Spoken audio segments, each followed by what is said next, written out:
krusial dalam proses pendaftaran awal.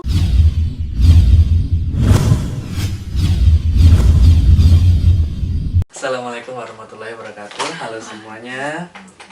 Halo. Jadi di kesempatan ini kita akan melanjutkan ngobrol-ngobrol tentang beasiswa AAS. Di video ini kita akan membahas secara spesifik lagi tentang esai. Ya. Apakah memang benar esai itu menjadi poin terpenting untuk kita mendaftar beasiswa? Salah satu. Soalnya kalau ada Ini bukan esai, dia poin terpentingnya ya. kalau ada esai tapi persyaratan yang lain kurang lengkap, gimana? Kenapa mereka jadi fokusnya ke esai? Karena kan esai itu kita bikinnya from scratch. Kalau berkas yang lain kan kita tinggal translate ataupun segala macam gitu. Kalau esai kan kesulitannya juga banyak kan, karena itu writing esai gitu. Jadi di situ kita menumpahkan semua visi misi, goals, latar belakang dan segala macamnya di esai itu gitu. Jadi memang juga krusial dalam proses pendaftaran awal, makanya banyak temen yang menganggap esai itu juga salah satu yang greget gitu dalam proses persiapan aplikasi. Kalau dia sendiri persiapan untuk membuat esainya itu apa sebelumnya?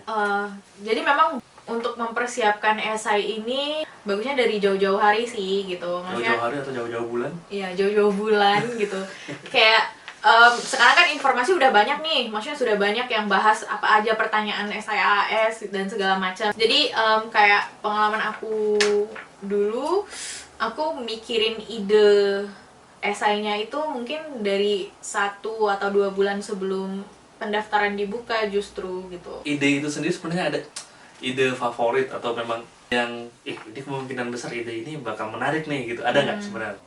Aku nggak begitu yakin sih, kayak Atau mungkin karakteristik jurusan yang mau kamu pilih atau fokus interest dari studi kamu spesifik kah atau special kah atau general gitu.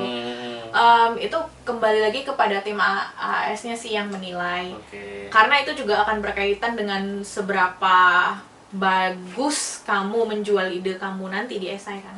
Jadi berarti sebenarnya kalau ide itu ya tergantung kita nyaman atau keresahan kita di mana. Nah gitu. itu maksudnya, ide itu kan nanti datangnya dari keresahan kamu gitu. Itu yang membuat kamu bisa berbeda dengan yang lain harusnya gitu. Karena permasalahan fokusnya tuh pasti biasanya akan beda-beda gitu. Saya tuh resah ya. Iya, saya tuh resah ya.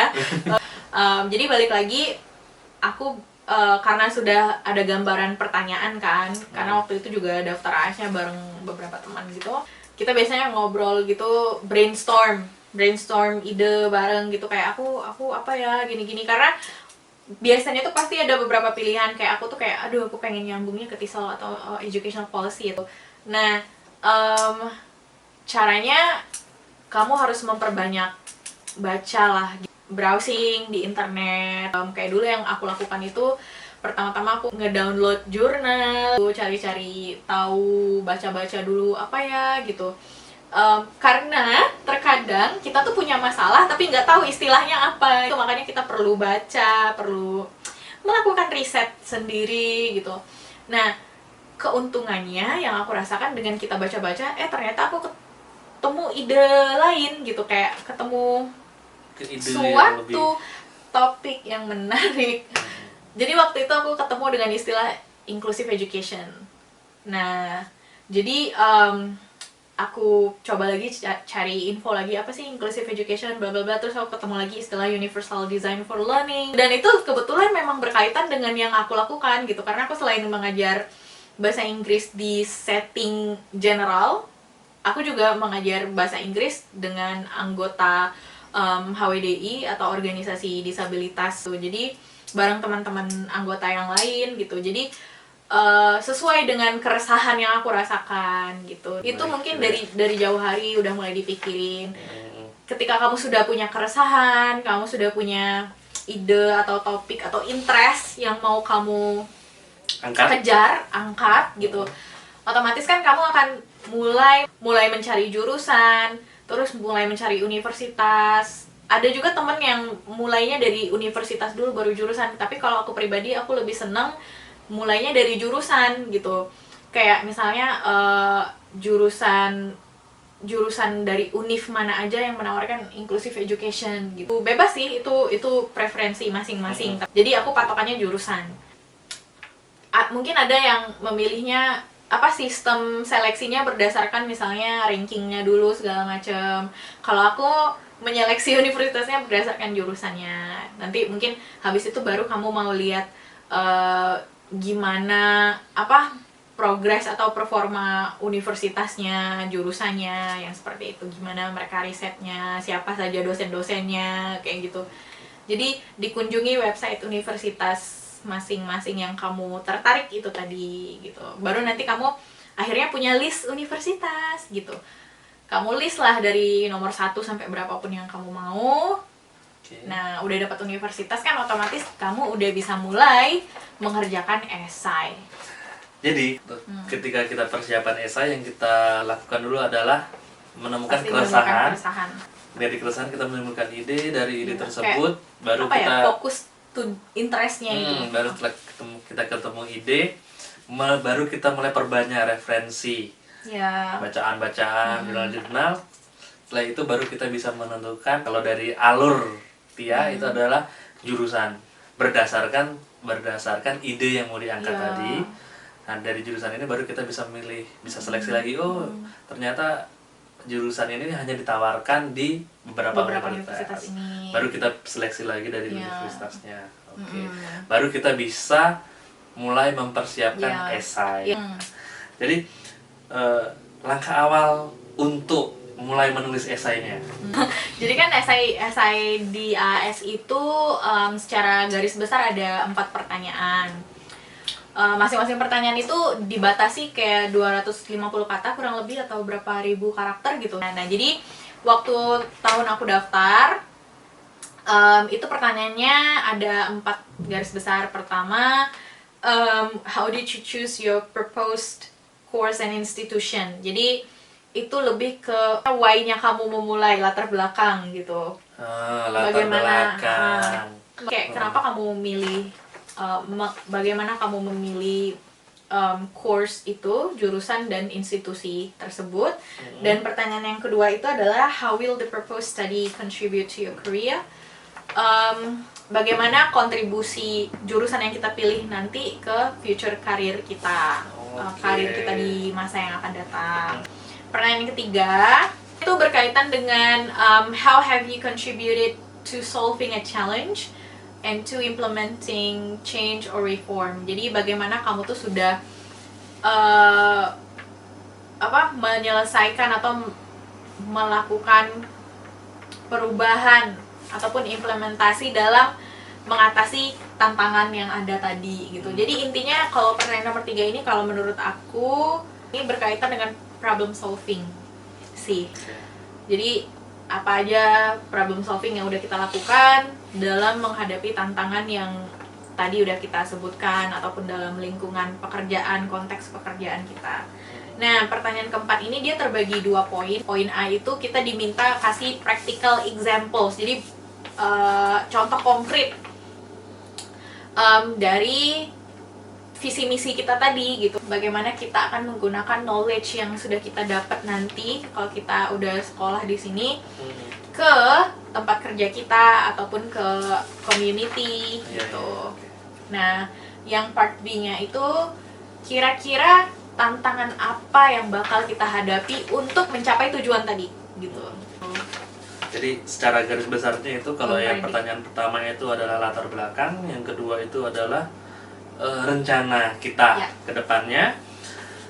Kemudian yang ketiga itu adalah aksi yang sudah kita lakukan untuk menyelesaikan masalah, problem solving tadi.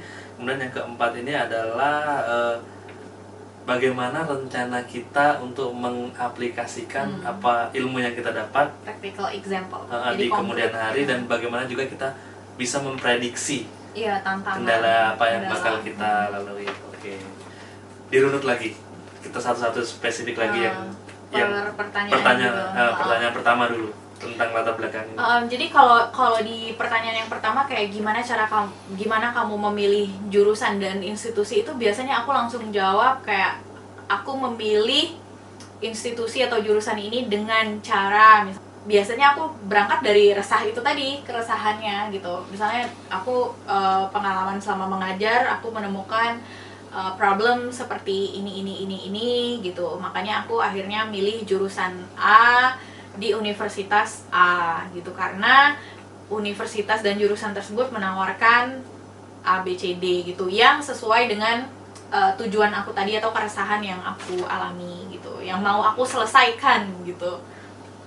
Itu sih kurang lebih logika dibalik pertanyaan pertama, logika berpikirku ya, untuk pertanyaan yang pertama. Jadi berangkat dari keresahan, terus langsung ke jurusannya. Saya punya ide ini karena dari pengalaman. Dari pengalaman itu kan bisa jadi poin juga kan.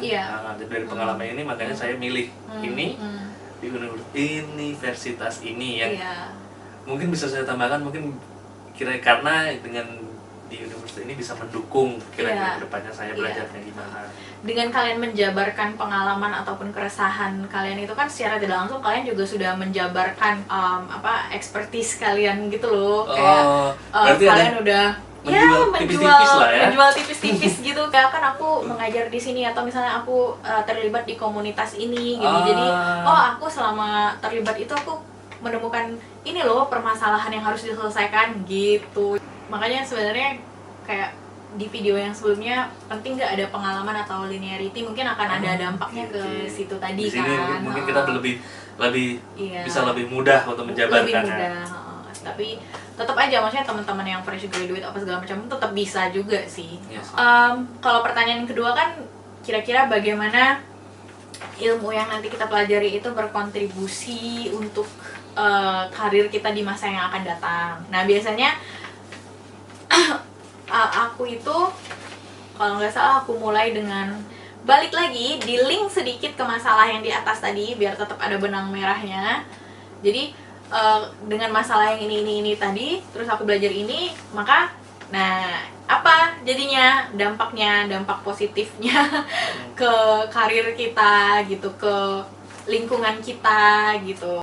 Kalau di esai yang kedua ini kayak mungkin secara garis besar dulu gitu loh, kita menjabarkan visi ataupun tujuan dan goals kita sepulangnya dari kita belajar di Australia gitu.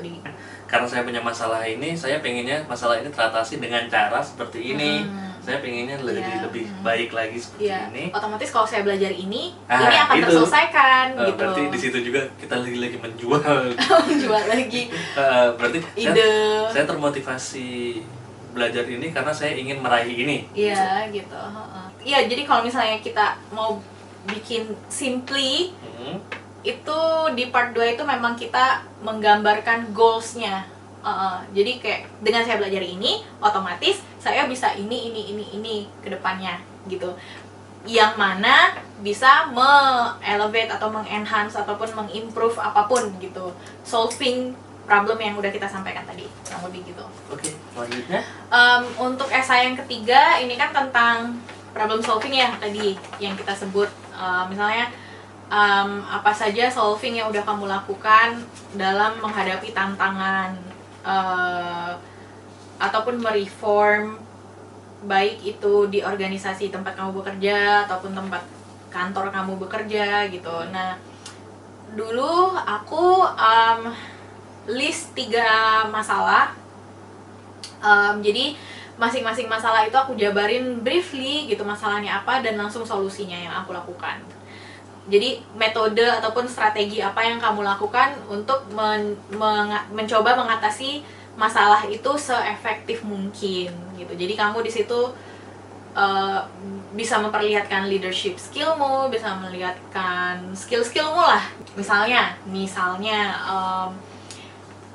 kayak aku kan guru bahasa Inggris ya, jadi biasanya tuh kalau masalahnya tuh berkaitan dengan siswa atau misalnya materi gitu, jadi bisa bahas masalah itu, terus misalnya strategi atau metodologi apa yang kalian lakukan untuk mencoba mengatasi masalah tersebut. Misalnya kayak masalah materi, aduh kadang textbooknya nggak pas nih sama siswanya apa segala macam, terus kayak jadinya strateginya aku mesti tailor made materi buat anak-anak, di custom segala macam. Kurang lebih seperti itu kira-kira contohnya. Sebenarnya kalau menurut saya yang esai nomor 3 ini langsung berkaitan dengan yang nomor 1. Jadi masalah nomor 1 itu apa yang sudah kita lakukan untuk menyelesaikannya itu kita tuangkan di nomor 3. Mungkin iya, bisa jadi lebih spesifik. Kira-kira seperti itu. Dan lebih spesifik ditambah dengan solusi. Karena kalau di latar belakang itu kan sepertinya kita hanya cuma menyampaikan masalah yang kita hadapin apa selama ini gitu. Nah, di esai nomor 3 inilah kita menunjukkan kalau kita sudah melakukan ini. Okay. Bisa berkaitan langsung dengan keresahan yang di esai 1 ataupun ada juga yang masih sedikit relevan gitu, ataupun tidak berkaitan langsung tapi masih dengan konteks yang sama ya. Jadi spesifik, jadi tergambar leadershipmu, problem solvingmu, semuanya tergambar di situ. Apa yang sudah kita lakukan lah ya. Ya, karena di pertanyaan esainya juga diminta kok kayak aspeknya apa, leadershipnya itu juga diminta gitu, terus kayak dijelasin deh pokoknya konteksnya seperti apa gitu secara spesifik detail. Nah, kalau esai yang keempat ini kan tentang itu tadi ya, yang part A-nya practical examples.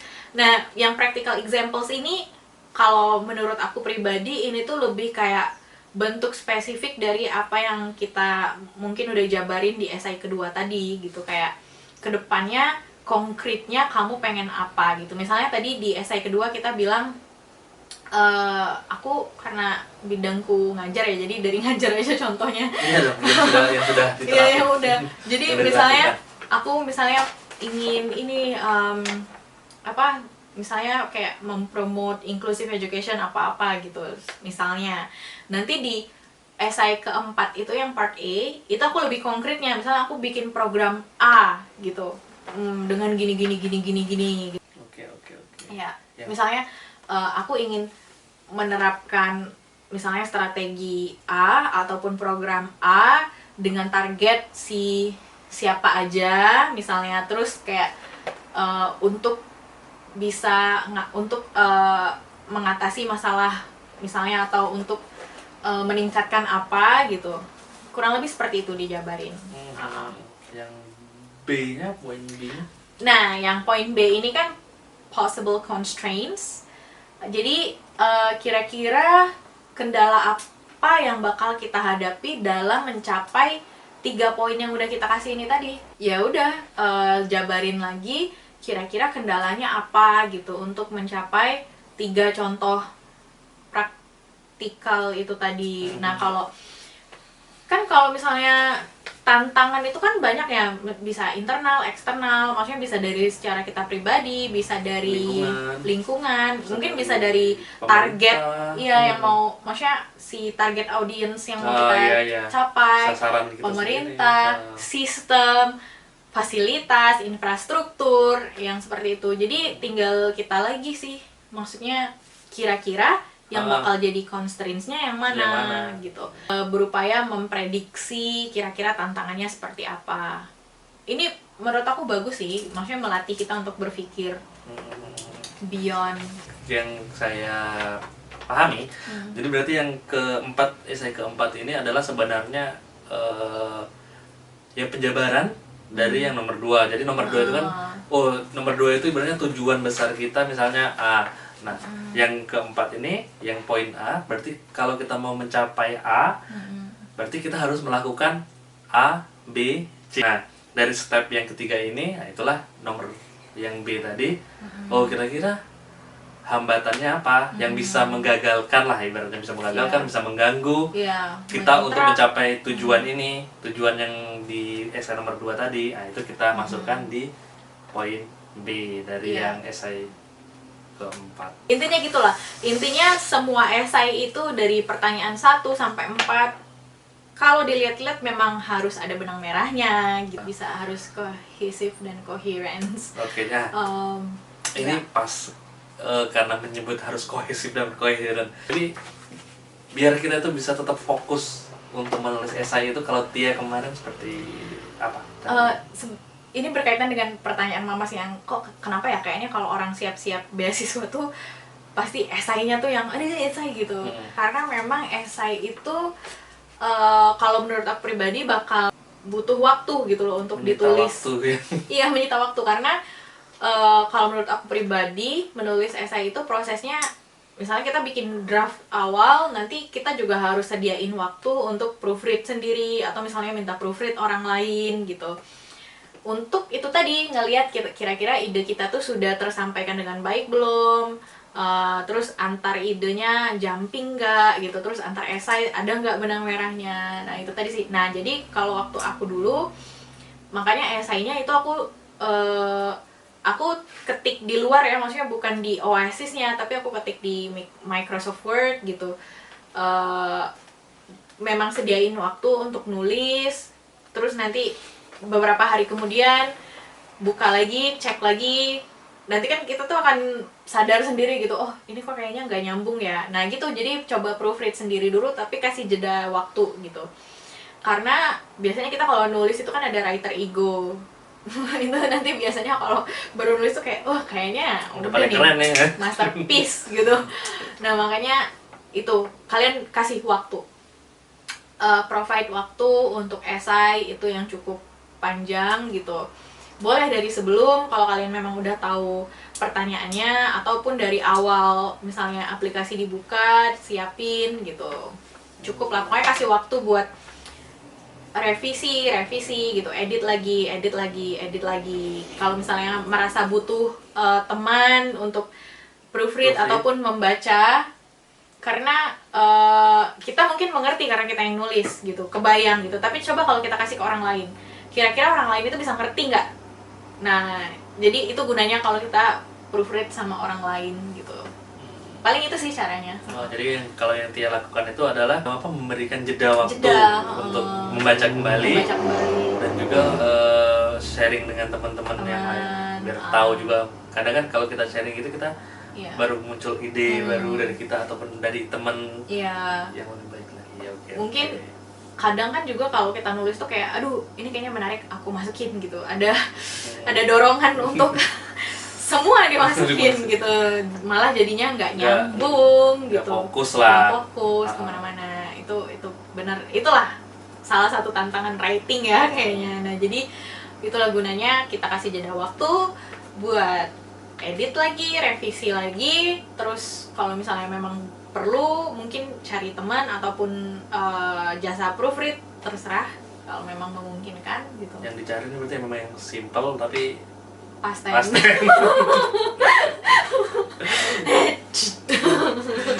Ya gitu, tepat, padat, jelas. Oh ya, di video sebelumnya kan aku nyebutin Craigcast Code gitu ya. Iya. Karena memang itu berkaitan dengan nanti kamu nyari jurusan dan kampus gitu. Dan di Oasis itu juga nanti kamu mesti input Craigcast Code biar sistemnya secara otomatis mendetek, oh kamu maunya jurusan A, jurusan ini di kampus ini, kayak gitu. Jadi Craigcast Code itu kode unik, masing-masing universitas di Australia itu ada kode uniknya gitu. Nah kodenya itu ada yang universitas sama jurusan gitu. Nah biasanya yang diminta di Oasis itu adalah kode jurusan. Jadi Craigcast Code untuk jurusan, bukan universitas.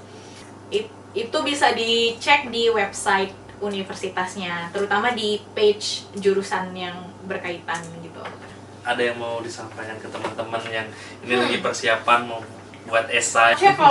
Kalau membuat esai itu sebagaimana biasanya kita menggunakan strategi writing lah gitu. Maksudnya kita brainstorm ide, terus kita bikin outline, mind mapping, sama lah gitu. Aku juga pakai strategi seperti itu gitu, biar ide per pertanyaannya itu atau per esainya itu juga runut gitu loh. Dan kalau menurut aku yang paling penting tadi sih, kayak background research-nya sama provide waktu yang cukup bagi kalian untuk mendevelop esai itu gitu. Jadi karena akan beda ketika kita nyiapin esainya mungkin mendadak ataupun menyerempet ke closing date gitu. Jadinya kita nggak punya waktu yang cukup untuk cek-recek lagi, ataupun misalnya kalau proofread sama teman kan jadinya buru-buru gitu. Jadi intinya untuk teman-teman yang lagi lagi persiapan esainya, jadi provide waktu dan perbanyak cari informasi. Ya. Sekian video untuk kali ini. Semoga membantu, semoga bermanfaat. Tetap semangat untuk para pencari beasiswa. Ya, sama-sama kita harus semangat. Tetap yakin semua indah pada waktunya. Luar biasa. Terima kasih sudah menonton. Assalamualaikum warahmatullahi wabarakatuh.